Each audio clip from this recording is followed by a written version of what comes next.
Okay, we're here at the Painted Desert Inn.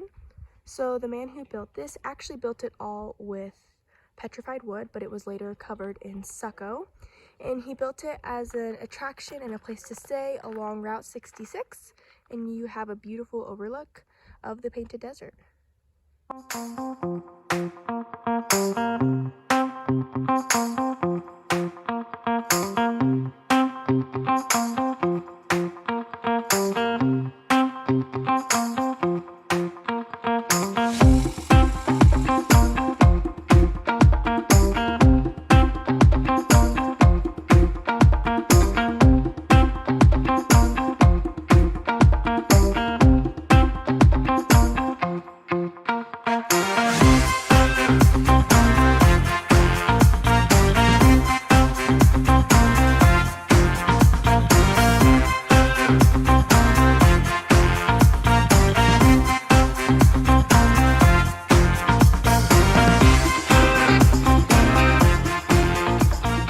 Okay, so where those telephones are lined up across there, that is where old Route 66 used to run through in its heyday.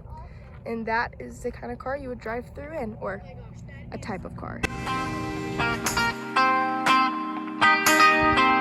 We are going on our first hike in the Painted Desert. We are in Blue Mesa, so we have switched from all the reds and I guess light browns to more of your whites and blues and purples, and we're going to descend down into the Blue Mesa. It's a 1 mile loop that we're doing, and we are looking forward to it. We have our hats on, trekking poles. Not all of it's asphalt, just a little bit. We are descending down into the Blue Mesa part of the Painted Desert. I just can't get enough of this place and the beauty of the colors. We're on a 1 mile loop, the Blue Mesa loop. Lots of petrified wood around here too. There's the boys. We do have a steep return to get back up there. Okay, so interesting fact about the Blue Mesa is it's actually considered a badlands, which a badlands is a place that gets infrequent but torrential amounts of rain. So whenever this rain comes, all of this around us swells up with water, and then as the rainy season leaves and everything starts drying up and washing away, it dries out and creates that like wrinkle texture that they call elephant skin. And as this happens, caverns are created, natural bridges are made, sections of the mesa are like completely just gone because it just washed away. And so each year new features get added on or different features wash away, and it's actually really helpful for scientists to discover different species of animals and plants that lived here years and years ago. So it's really cool.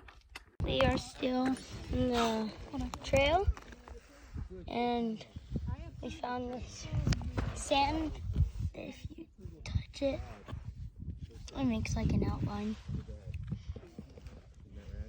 What does that mean? Oh, it looks like little... Yeah.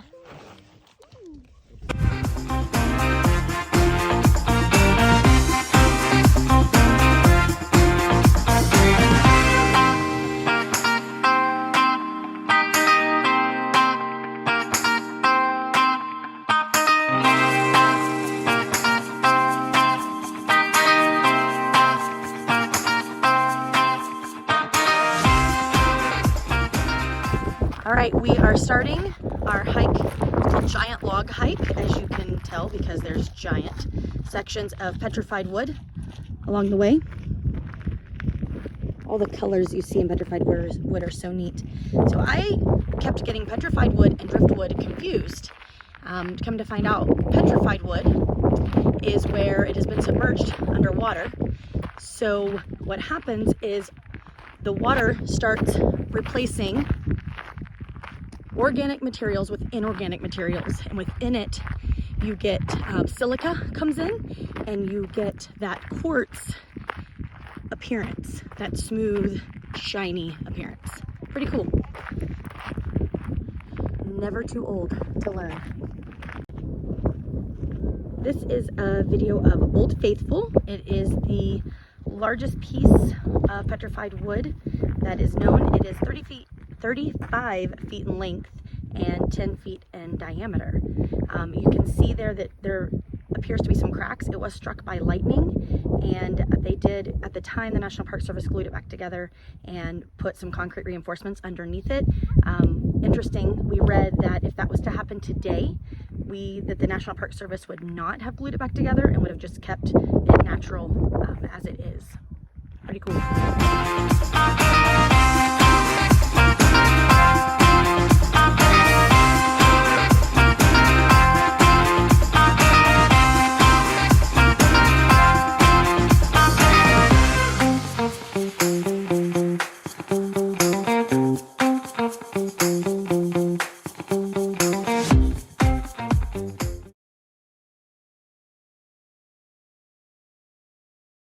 We are starting our hike into Walnut Canyon.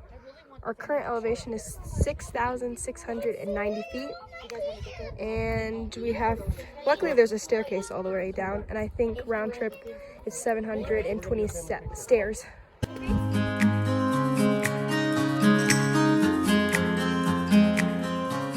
Here are some cave dwellings of the Hopi people who inhabited Walnut Canyon.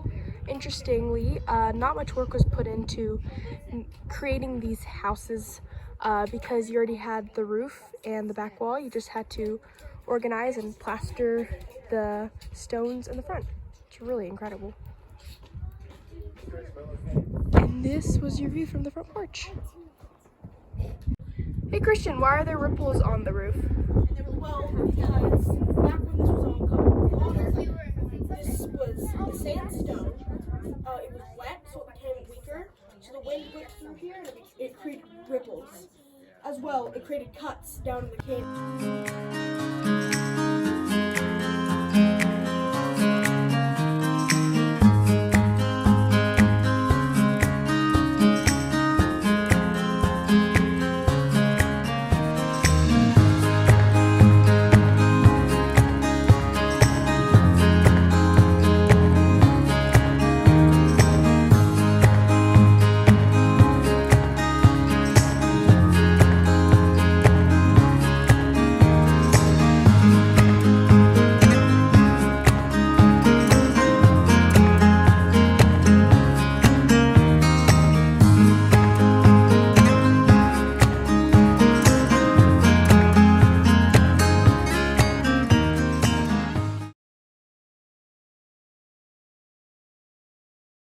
Okay, so we are here at Sunset Crater Volcano National Monument and getting ready to do our second hike of the day.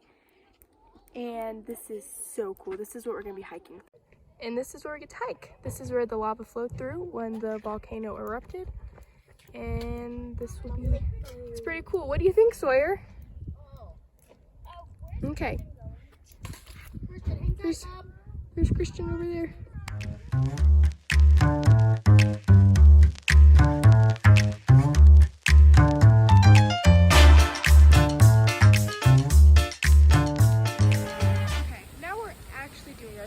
Of the day. The other one, I don't remember what it was called, but the other one was kind of just like you got to parkour it over some dried up lava. It was really cool. But now we're on the Mount Lennox Scenic Loop Trail, I think is what it's called. The first part is kind of treacherous because it's just straight uphill. There's no rest. But once you finally get up here, it kind of flattens out and you get a second of rest. And it's super windy up here, but I think we're like halfway down. I've got to say, once you get to like oh my gosh, the dirt's blowing everything in my face. Once you get to a certain point on the trail, it's supposed to have like a super amazing view, so let's hope it was worth it. And this wind is insane.